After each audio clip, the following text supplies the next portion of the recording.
Salazar, who's the Director of Facilities Planning and Development at California State University, representing CSU campus. Lieutenant Colonel Bill Jones is the Director of the Office of Base Realignment and Closure, otherwise known as BRAC, who's been a really wonderful person to be able to move a lot of the federal bureaucracy to get buildings transferred. And Gail Youngblood, who's the Chief Environmental Office person, the coordinator with BRAC. And then after we have these presentations, we'll open it up to Q&A from the public.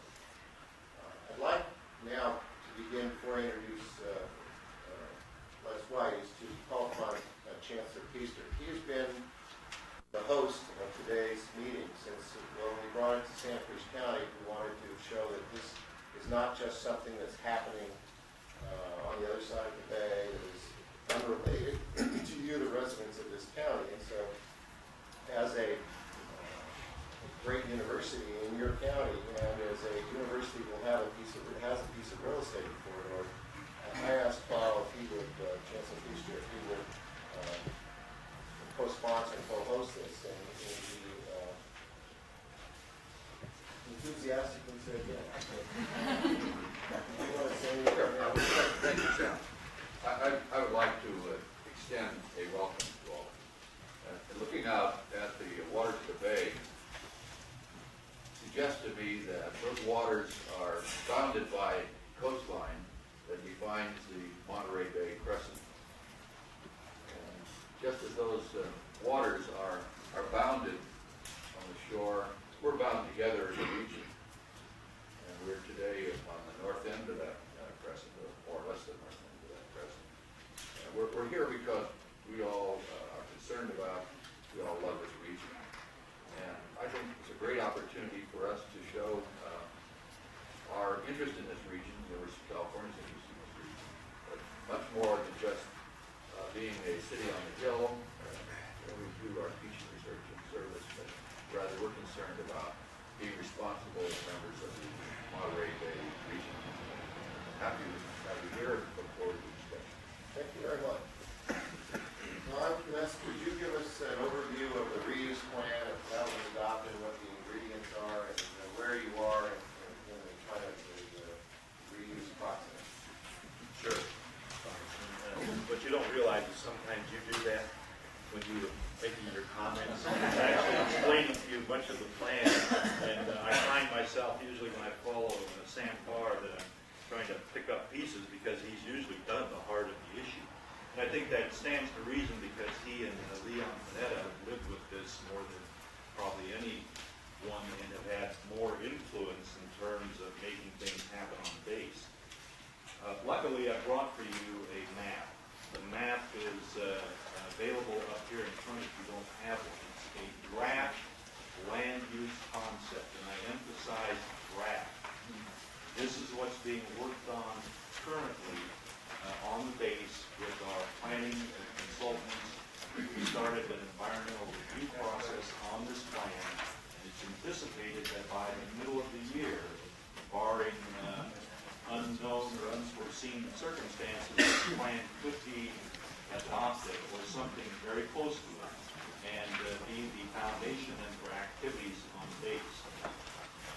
The base that you're looking at is 45 square miles, roughly the size of the city and county of San Francisco, 28,000 acres, and as was already mentioned, approximately half of that property will rest with the Bureau of Land Management, some of which has already been transferred, some of which may take several years yet to be transferred because of additional cleanup work that has to occur in that area.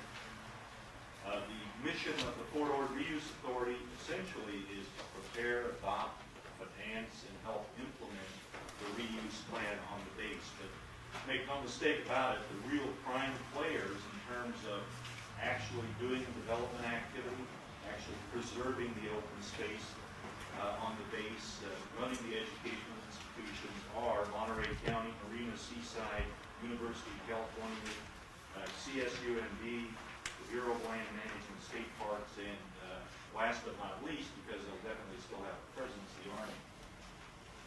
Did I get them all this time? Did I offend anyone?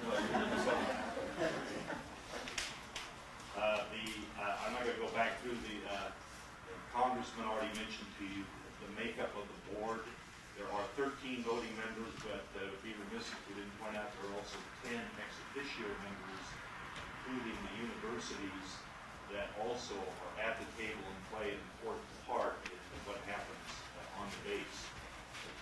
Now I know I've covered all the bases. Go to this plan for a minute. What I want to emphasize is that I'm going to give you my personal opinion because I'm a short timer in this. When I read back through the history of the base, when I looked at the battles that were going on over the base, and I looked at where people started in terms of talking about economic development on the base, I would have to tell you that this plan begins to, in my estimation, be a real effective compromise of the three E's, the three basic themes that underlie the development of the base. That's economic development, environmental resources, and education. And this plan represents 70%, essentially 70% open space uses when you look at state parks land, Bureau of Land Management, and you look at the other active recreation park uses that will be on the base.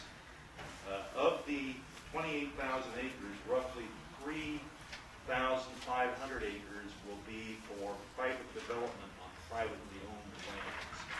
And if you look at the map, that's basically the areas that show up in pink, orange, and purples. The pinkish reddish area will be your industrial, commercial areas. The orange areas are basically housing areas, but those up by Marina being primarily existing housing. Existing housing on the base constitutes some 6,500 units, 2/3 of which will be saved and rehabilitated. Currently, we're working on a program to lease some of that housing from the Army and to get it into the hands of Marina and developers to rehab it before it deteriorates anymore. Some people say that that housing, when it's left locked up, will deteriorate at 15-20% per year. And judging from walking inside the housing, that's true. And you don't want to let 1989, 1990 vintage housing go down the tubes on you, because that housing can be housing that's in the 120,000 range. And on the base, we anticipate that the housing will range in cost between $100,000 to $350,000.